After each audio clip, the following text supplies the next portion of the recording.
All right, so let's set the scene.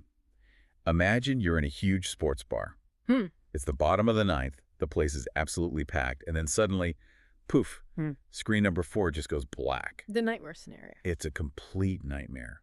And it's all because one tiny HDMI handshake failed somewhere deep inside a server rack. No. The sheer complexity of these places is a huge stress test for any AV gear. Oh, it's a logistical nightmare for sure. When you're trying to push, high bandwidth video to dozens of screens at once, you can't just cross your fingers. No. You need a really solid brain running the whole show, and that's usually a matrix switcher. Right, and that's what we're looking at today, a critical piece of that brain. Right. We're doing a deep dive on the WolfPack 4-port HDBaseT Input Card from HDPV Supply. Yeah. But this isn't just about another circuit board. It's really about a whole philosophy of engineering modularity and how repairability is like the secret killer feature for these big venues. That's it, exactly. I mean, the goal here is to unpack how this one card solves the 2 biggest headaches in the industry. Which are what? Signal distance and equipment downtime. Okay, so let's start with the signal part. Yeah. I see HDBaseT on the spec sheet. For anyone setting these systems up, that means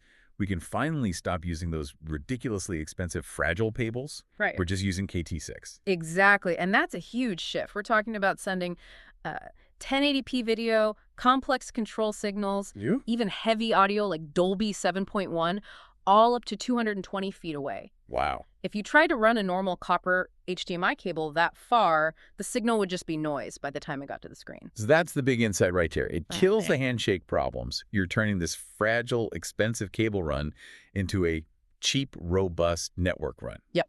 But getting the signal there is only half the battle. You have to switch between sources. I was looking at the specs 100 millisecond switching. Which is basically instant to the human eye. Right. On older systems, you'd switch from, say, a cable box to a Blu-ray player, and you just stare at a black screen for 3 or 4 seconds. This card just gets rid of that lag entirely. And that's so vital for live sports.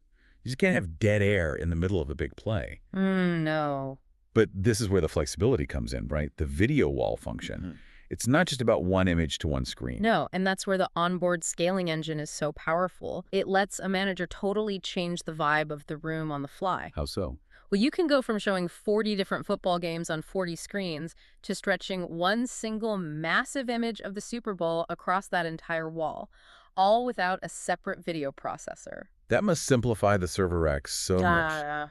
But even the best setup doesn't matter if the whole brain dies. And that seems to be where the physical design of this WolfPack unit is really different. We're talking slide-in cards, not a single sealed box. And that is probably the most important part from an operational perspective. In a traditional, fixed matrix, if port number 3 burns out, the whole thing is a brick. The whole machine is basically broken. You'd have to unhook 50 cables, ship this giant heavy unit back for repair. It's a disaster. That's a total non-starter for a casino or a sports bar.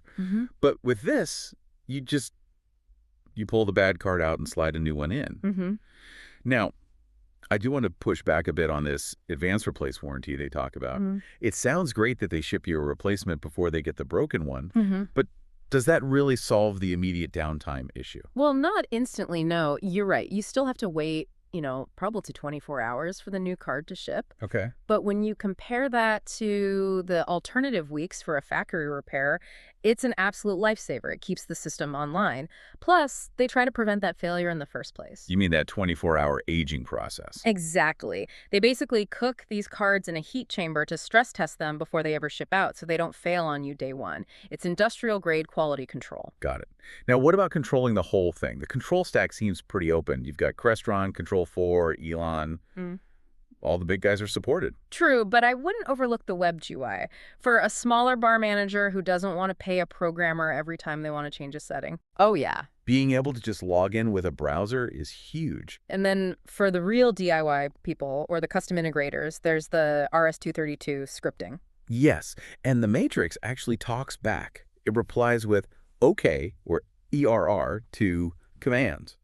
It sounds like a tiny detail, but when you're writing a custom driver, knowing why a command failed.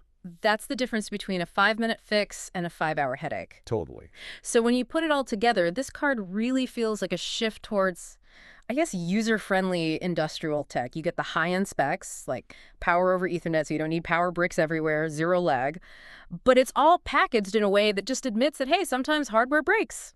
It empowers the user. It moves away from that black box idea where you're not supposed to touch anything inside to a system where maintenance is actually part of the design. Yeah, it really makes you rethink tech investments. Instead of throwing away a $5,000 unit because one port died, you just swap a $100 card. That's not just more sustainable. It's just smart, rational maintenance. Something we should probably see a lot more of in high-performance hardware. I couldn't agree more. And that's it for this deep dive. Thanks for listening.